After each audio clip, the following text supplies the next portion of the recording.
উপস্থিত ছাত্রছাত্রীরা, আজকে প্রথম আমি পরাক্রম দিবস উপলক্ষে দেশনায়ক সুভাষ চন্দ্র বসুকে আমার আন্তরিক শ্রদ্ধা জানাই।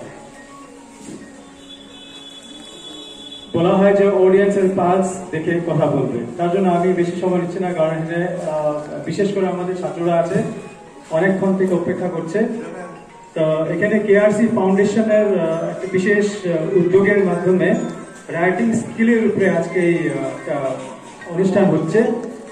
কিছুদিন পূর্বেই আমার একটা স্টুডেন্ট আমাকে প্রশ্ন করেছিল যে আমি সিভিল সার্ভিস এক্সাম দিতে চাই, আমার প্রথম কি শিখতে লাগবে। তা আমি উত্তর বলেছিলাম যে writing skill.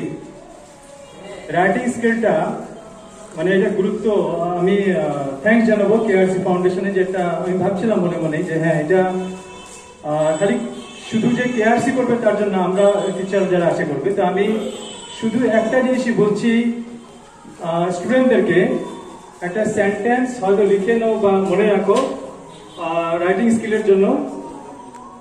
Brevity is the soul of wit, BREVITY, brevity is the soul of wit. যারা যারা ভালো রাইটিং স্কিল চাও এই সেন্টেন্সটা ব্রেভিটি মিনিংটা বের করবে। আমি সবাইকে আবার ধন্যবাদ জ্ঞাপন করছি। নমস্কার।